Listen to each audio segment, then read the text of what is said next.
wabarakatuh. Waalaikumsalam warahmatullahi wabarakatuh. Semansa Boba, Maju bersama, hebat semua. salam sehat untuk kita semua. Baik, peserta MPLS sekalian, mudah-mudahan hari ini tetap dalam keadaan sehat walafiat dan masih bisa mengikuti MPLS dari rumah. Nah, kali ini saya tidak sendiri di sini. Saya bersama rekan kerja saya, yakni Ibu Ika Budiarti, adalah salah satu guru SMAN 1 Kepoh Baru. Sekarang silahkan perkenalkan diri dulu, Bu. Terima kasih Bu Vida. Bagi peserta MPLS yang semoga selalu sehat. Perkenalkan, saya Ika Budiarti. Saya di SMA Negeri 1 Kepoh Baru mengajar kimia, dan saya salah satu guru yang lama yang berada di SMA Negeri 1 Kepoh Baru ini sejak SMA Negeri 1 Kepoh Baru ini pindah di Kepoh Baru, Bu Vida. Jadi dulunya SMA Negeri 1 Kepoh Baru itu gabung sama SMA Negeri 1 Kepoh Baru. Ya. Saat ini kemudian pindah di Kepoh Baru. Nah, saya masuk waktu itu. Jadi saya termasuk guru yang lama yang ada di sini. Ya. Kira-kira Bu Ika udah berapa tahun ngajar di sini? Saya ngajarnya itu dari 2013 hingga sekarang, berarti berapa ya? 2021 dikurang 2013, 8 tahun. itu sendiri ya anak-anak di rumah. Ya sekitar Oke. 8 tahun. Oke, langsung saja. Saat ini kami berada di gedung SMAN 1 Kepoh Baru. Nah, meskipun dalam waktu pandemi seperti ini, kami tetap ingin menyukseskan kegiatan MPLS untuk kalian semua. Jadi, kami para Dewan Guru dan karyawan SMAN 1 Kepoh Baru tetap berangkat ke sekolah untuk melaksanakan untuk melaksanakan MPLS untuk kalian semua. Ya, tentunya kami ingin yang terbaik untuk peserta didik baru yang akan menjadi siswa SMA Negeri 1 Kepoh Baru. Tentunya mendatang. juga kami selalu menggunakan dan mematuhi protokol kesehatan sesuai anjuran saat kita PPKM seperti ini. Betul sekali. Kita selalu mematuhi 5M ya Bu Vida ya. Apa itu Bu Vida? Memakai masker, Menjaga jarak, mencuci tangan, menghindari kerumunan, dan yang terakhir membatasi mobilitas. Benar sekali Bu Vida. Di anak-anak di rumah juga jangan lupa terapkan selalu 5M meskipun kalian berada di rumah. Oke, baik Bu. Baik Bu Ika, materi MPLS kali ini kita akan mengupas tuntas semuanya tentang pengenalan kurikulum sekolah, muatan lokal, pembelajaran abad 21, penilaian HOTS. Nah, mungkin nanti anak-anak jika ada pertanyaan bisa tulis di kolom komentar di bawah ini ya. Nanti kita bisa terhubung dengan kami langsung. Bisa via Facebook Bu Vida ataupun bisa juga via YouTube. Ya, silakan nanti kalau ada pertanyaan langsung saja kalian tulis di kolom komentar. Oke, ini Bu Ika sudah ada satu pertanyaan masuk dari peserta MPLS. Oke, baik. Oke, kayak saya bacakan. Pertanyaan pertama dari Ananda Adinda. Kurikulum apa yang diterapkan di SMAN 1 Kepoh Baru? Silakan Bu Ika. Oh, terima kasih peserta MPLS atas nama Adinda.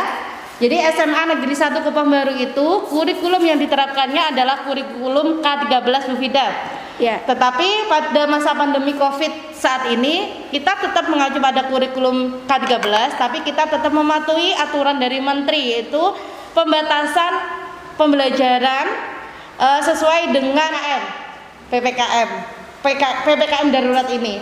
Jadi jam yang seharusnya kita laksanakan hingga jam setengah 4, saat ini terpangkas hingga jam setengah 10 ya, hingga jam setengah 10. Tapi untuk kali ini proses pembelajaran tetap dilaksanakan dari rumah. Jadi nanti pembelajaran ke depannya kita masih menggunakan daring. Tuh Bu Vida. Mungkin nanti kalau masih ada pertanyaan lagi bisa ditambahkan di kolom komentar lagi. Oke, nah ini Bu Ika, kalau kita menggunakan kurikulum K13 itu penjurusannya dilakukan pas kapan Bu Ika? Apakah kelas 1 atau nanti pas saya udah naik kelas 2 atau gimana? Oh iya, untuk kurikulum K13 yang diterapkan di SMA Negeri 1 Kepoh Baru ini penjurusannya mulai dari kelas 10. Ya. Jadi siswa-siswa yang mendaftar di SMA Negeri 1 Kepoh Baru itu akan diberi akan dipilah-pilah dengan sesuai kriteria penjurusan. Oh ya Bu Fida, saya ingin menjelaskan dulu bahwa penjurusan yang ada di SMA Negeri 1 Kepong Baru itu ada dua Bu Fida, yaitu penjurusan IPA dan penjurusan IPS. Mengapa kok ada IPA sama IPS? Kita tinjaunya dari sarana dan prasarananya dulu. Jadi sarana dan prasarana yang ada di SMA Kepong Baru ini masih bisa melaksanakan hanya dua jurusan, yaitu IPA dan IPS. Entah nanti suatu saat kalau fasilitasnya lebih banyak, mungkin kita bisa membuka jurusan yang lain, bahasa mungkin. Iya. Nah kemudian penjurusannya mulai dari kelas 10. Apabila siswa-siswa ingin IPA dan IPS, sekolah mempunyai aturan-aturan tertentu. Jadi tidak saya ingin IPA kemudian saya dimasukkan ke IPA, itu tidak semudah itu. Jadi nanti ada kriteria-kriteria khusus seperti itu. Kira-kira apa saja kriteria khusus untuk memenuhi penjurusan tersebut, Bu Ika? Nah, ini kriteria khususnya. Yang pertama kita lihat nilai SKL. Nilai SKL yang peserta didik kumpulkan kepada kita. Ya. Kita lihat untuk jurusan IPA kita melihat nilai SKL pelajaran IPA-nya Bu Fida. Tapi untuk jurusan IPS kita melihat nilai SKL-nya IPS. Jadi mana yang lebih tinggi, kita lihat itu. Kemudian yang kedua, kita memberikan angket kepada peserta didik sesuai keinginan mereka, bakat dan minat mereka yang tentunya harus disetujui oleh orang tua. Jadi meskipun peserta didik ingin IPA tapi orang tuanya tidak setuju, kita tidak bisa mengabulkan. Terus yang ketiga, ada tes yang diadakan oleh pihak sekolah itu sendiri. Jadi nanti ada tes tambahan untuk penjurusan. Mungkin seperti itu dulu Bu Fida. Nanti biar ditanyakan lagi kalau misalkan peserta didik masih belum paham. Oh gitu ya Bu Ika. Iya. Jadi memang ketat ya Bu Ika, penjurusan yang ada di SMAN 1 Kepong Baru harus memenuhi beberapa kriteria tersebut dulu ya Bu Ika. Iya, benar. Oke, ini juga ada lagi satu pertanyaan yang muncul dari peserta MPLS yang bernama Ahmad Fikri. Pertanyaannya, apa muatan lokal yang ada di SMAN Kepong Baru, Bu Ika? Silakan dijawab. Oh ya, ini untuk muatan lokal, jadi ada sedikit perbedaan antara kelas 10, kelas 11 dan kelas 12. Untuk kelas 10, muatan lokalnya itu ada bahasa Jawa karena kita berada di suku Jawa atau bahasa daerah ya. Dan yang kedua informatika atau dulu dikenal dengan TIK Bu Fida. Iya. Nah, untuk kelas 11-nya itu TIK-nya dihapuskan di pelajaran sekolah, tapi TIK-nya masih ikut di ekstra. Jadi ada ekstra TIK itu. Jadi untuk kelas 11 muatan lokalnya bahasa Jawa saja. Iya. Dan untuk kelas 12 itu muatan lokalnya juga bahasa Jawa. Nanti saya bahas sedikit boleh Bu Fida? Saya akan membahas ekstranya ya Bu Fida. Jadi tadi kelas 10 ada TIK, kelas 11 kok dihapuskan, dan terus gimana? Tenang saja, jangan galau ya untuk kelas 11, karena kita ada ekstranya di SMA Kepong Baru ini ada banyak sekali.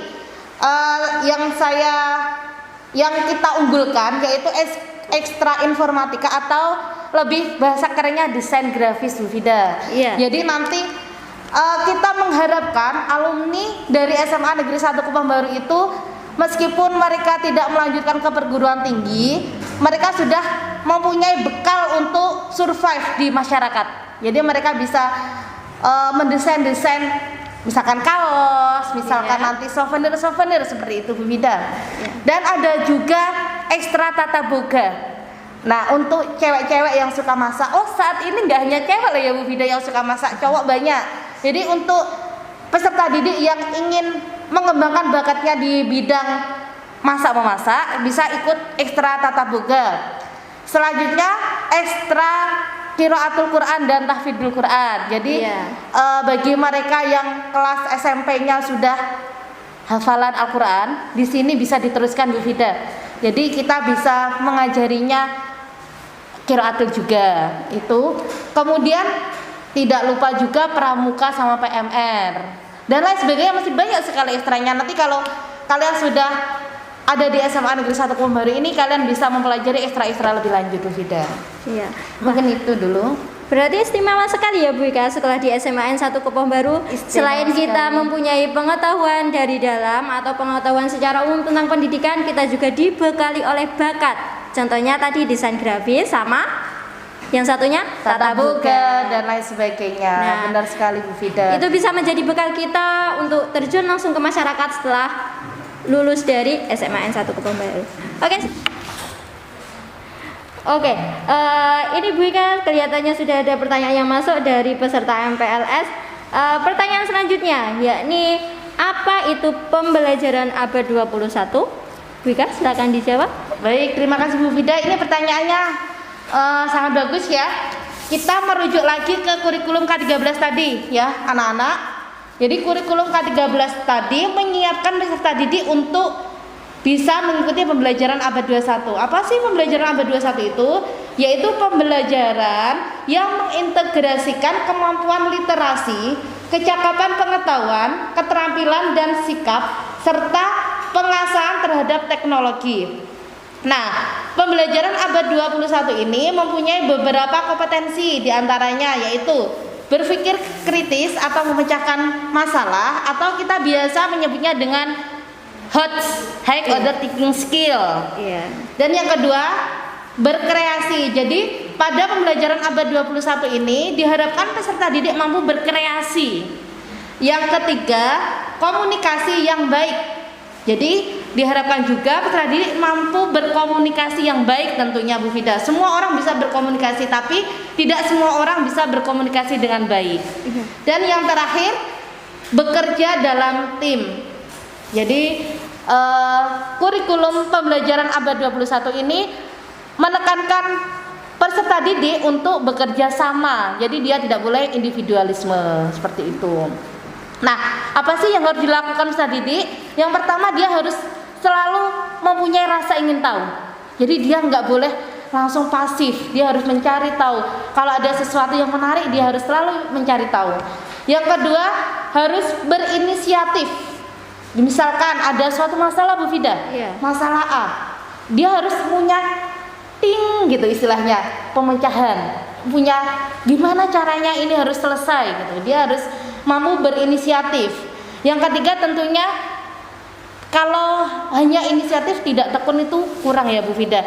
Jadi suatu masalah itu tidak selamanya bisa langsung terpecahkan, tapi suatu masalah bisa langsung terpecahkan dengan tekun, ditekunin. Lama kelamaan nanti bisa terpecahkan. Kemudian mampu beradaptasi, mempunyai jiwa pemimpin tentunya, dan berempati. Jadi untuk pembelajaran abad 21 ini diharapkan peserta didik itu hatinya juga mudah berempati dengan yang lain. Dan yang terakhir, sadar sosial dan budaya. Mungkin itu saja Bu Fida pembelajaran pertemuan kita kali ini ya Bu Fida. Oke, mungkin itu pertanyaan terakhir dari peserta MPLS yang kita tampung hari ini ya Bu Ika ya. Jika ada pertanyaan lebih lanjutnya, kita lanjut di session selanjutnya, yaitu di pembelajaran daring selama setelah MPLS ini. Bisa ditanyakan ke Bu Ika maupun ke saya. Oke, mungkin ini materi hari ini yang dapat kita sampaikan. Semansa Boba, maju bersama, hebat semua. Salam sehat untuk kita semua. Kami akhiri. Mungkin kami minta maaf apabila dalam penyampaian tadi kami mempunyai atau salah jawab atau bagaimana. Kami mohon maaf sebesar-besarnya jika ada salah kata dan pengucapan kali ini. Kami akhiri, sekian dari kami. Wassalamualaikum warahmatullahi wabarakatuh.